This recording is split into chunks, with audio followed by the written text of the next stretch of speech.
ನಮಸ್ಕಾರ ಸ್ನೇಹಿತರೆ, U P S C and K P S C Kannada ಚಾನಲ್ಗೆ ಸ್ವಾಗತ. ನಾನು ಹೇಳಿದ ಹಾಗೆ ನಾನು ಫಸ್ಟ್ ವಿಡಿಯೋ ಮಾಡ್ತಾಯಿದ್ದೀನಿ. ಇದು ಇಂಡಸ್ ವಾಟರ್ ಟ್ರೀಟಿ ಬಗ್ಗೆ. ನಿಮ್ಮ ಯು ಪಿ ಎಸ್ ಸಿ ಮತ್ತು ಕೆ ಪಿ ಎಸ್ ಸಿ ಎಕ್ಸಾಮ್ಸ್ಗೆ ಈ ಸತಿ ಬಹಳ ಇಂಪಾರ್ಟೆಂಟ್. ಯಾಕಂದರೆ this is one of the most important diplomatic steps what India has taken. ಇದು ಏನಂದರೆ 1965 ಯುದ್ಧ ಇರ್ಬೋದು, 1971 ಯುದ್ಧ ಇರ್ಬೋದು, 99 ಕಾರ್ಗಿಲ್ ಯುದ್ಧ ಇರ್ಬೋದು, ಇಲ್ಲ ಮುಂಬೈ ಅಟ್ಯಾಕ್ಸ್, ಉರಿ ಅಟ್ಯಾಕ್ ಮತ್ತು ಪುಲ್ವಾಮಾ ಅಟ್ಯಾಕ್ ಆದಾಗಲೂ ಏನೂ ಆಗಿರಲಿಲ್ಲ ಈ ಟ್ರೀಟಿಗೆ. ಬಟ್ ಇವಾಗ ಈ ಟ್ರೀಟಿ ಎಫೆಕ್ಟ್ ಆಗಿದೆ. India has put it into abeyance, ಅಂದರೆ ಇದನ್ನು ಸಸ್ಪೆಂಡ್ ಮಾಡಿದೆ.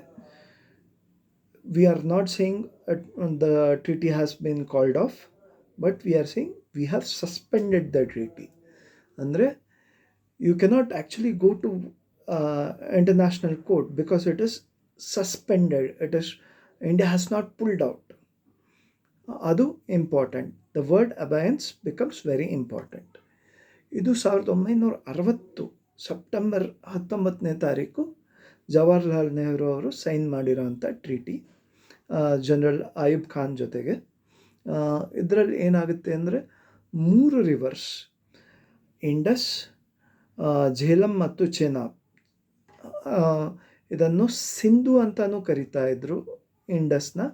ಹಾಗೆ ಚೆನಾಬ್ನ ಹಿಸ್ಟಾರಿಕಲಿ ನಾವು ಚಂದ್ರಭಾಗ ಅಂತ ಕರಿತಾ ಇದ್ವಿ. ಈ ರಿವರ್ಸ್ನ ಪಾಕಿಸ್ತಾನ್ಗೆ ಇದರ ಯೂಸೇಜ್ ಕೊಟ್ಟಿದ್ದರು. ಮತ್ತು 3 ಈಸ್ಟರ್ನ್ ರಿವರ್ಸ್ ಅದನ್ನು ಇಂಡಿಯಾ ಕೊಟ್ಟಿದ್ದರು. ಇದು ಯಾವುದು ಅಂದರೆ ರಾವಿ, ಬಿಯಾಸ್ ಮತ್ತು ಸಟ್ಲೆಜ್. ಈ 3 ರಿವರ್ಸ್ ಅನ್ನು ಯೂಸ್ ಮಾಡಲಿಕ್ಕೆ ಇಂಡಿಯಾ ಕೊಟ್ಟಿದ್ದರು.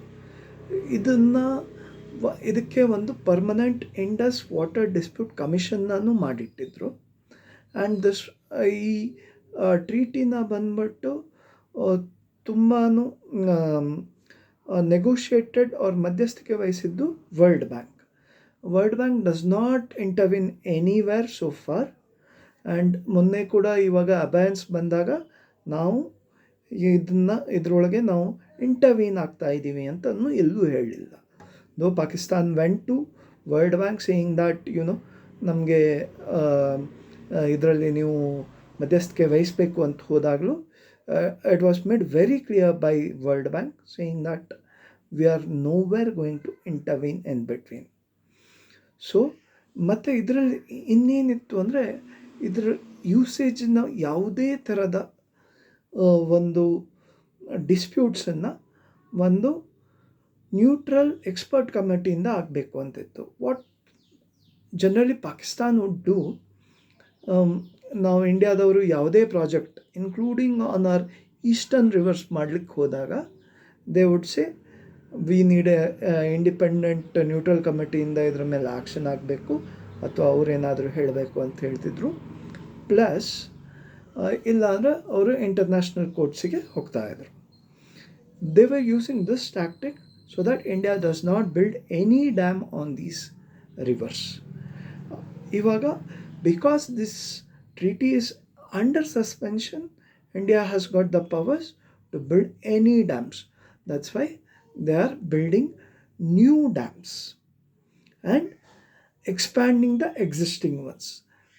Expanding the existing ones ಅಂದರೆ Ranjit Singh Sagar canal and other dams. ಇದನ್ನು ನೀವು ನೀಟಾಗಿ ಓದ್ಕೊಂಡು ಹೋಗಿ. ಯಾಕಂದರೆ ಇದರಲ್ಲಿ ಸುಮಾರು ಇಫ್ ಯು ಥಿಂಕ್ ನಾವು ಇದನ್ನು ತುಂಬ ಈ ಟಾಪಿಕ್ ಬಗ್ಗೆ ತುಂಬ ಲೆಕ್ಚರ್ಸ್ ಕೇಳಿಬಿಟ್ಟಿದ್ದೀವಿ ಅಂತ ಅನ್ನಿಸ್ಬೋದು, ಇಂಗ್ಲೀಷಲ್ಲಾಗಲಿ ಹಿಂದಿಲಾಗಲಿ. ಬಟ್ ಏನಾಗುತ್ತೆ ಅಂದರೆ ನಿಮಗೆ ಸಿಂಪಲ್ಲಾಗಿ ಥಾಟ್ ಪ್ರೊವೋಕಿಂಗ್ ಕ್ವಶನ್ಸ್ ಇರ್ತವೆ. ಫಾರ್ ಎಕ್ಸಾಂಪಲ್, ನೀವು ಇಲ್ಲಿ ಡ್ಯಾಮ್ಸು, ಕ್ಯಾನಲ್ಸು, ಬ್ಯಾರಾಜು ಅನ್ನೋದೆಲ್ಲ ಟರ್ಮ್ಸನ್ನು ಓದಿರ್ತೀರ. ಆದರೆ ಡ್ಯಾಮ್ ಮತ್ತು ಬ್ಯಾರಾಜ್ ಮಧ್ಯದಲ್ಲಿ ಡಿಫ್ರೆನ್ಸ್ ಏನು, ಇಂಥ ಕ್ವಶನ್ ಬರುತ್ತೆ. ಭಾಳಷ್ಟು ಜನರಿಗೆ ಡ್ಯಾಮ್ ಅಂದರೆ ಏನು, ಬ್ಯಾರಾಜ್ ಅಂದರೆ ಏನು ಅಂತ ಗೊತ್ತಿರಲ್ಲ. ಏನೋ ನೀರ ಮೇಲೆ ಏನೋ ಕಟ್ಟಿದ್ದಾರೆ, ಅದನ್ನು ಡ್ಯಾಮು ಒಂದು ಬ್ಯಾರಾಜ್ ಅಂತ ತಿಳ್ಕೊಂಡಿರ್ತೀರ.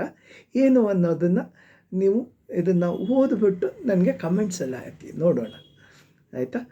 ಹಾಗೆ ಮತ್ತೇನಿತ್ತು ಈ ಟ್ರೀಟಿಲಿ? India paid for constructing canals in Pakistan also. This was one of the financial contribution. India had to pay fixed contribution for that. ನಿಮ್ಗೆ ಗೊತ್ತಿರಲಿ ಅಂತ ಹೇಳಲಿಕ್ಕೆ.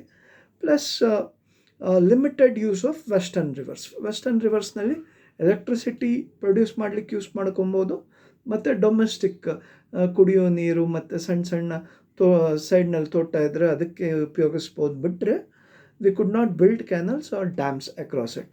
ಇದರ ಅಕ್ರಾಸ್ ಬರೀ barrages or run of the river ಡ್ಯಾಮ್ಸನ್ನು ಮಾತ್ರ ನಾವು ಕನ್ಸ್ಟ್ರಕ್ಟ್ ಮಾಡಲಿಕ್ಕೆ ನಮಗೆ ಅವಕಾಶ ಇತ್ತು, ಆಯಿತಾ?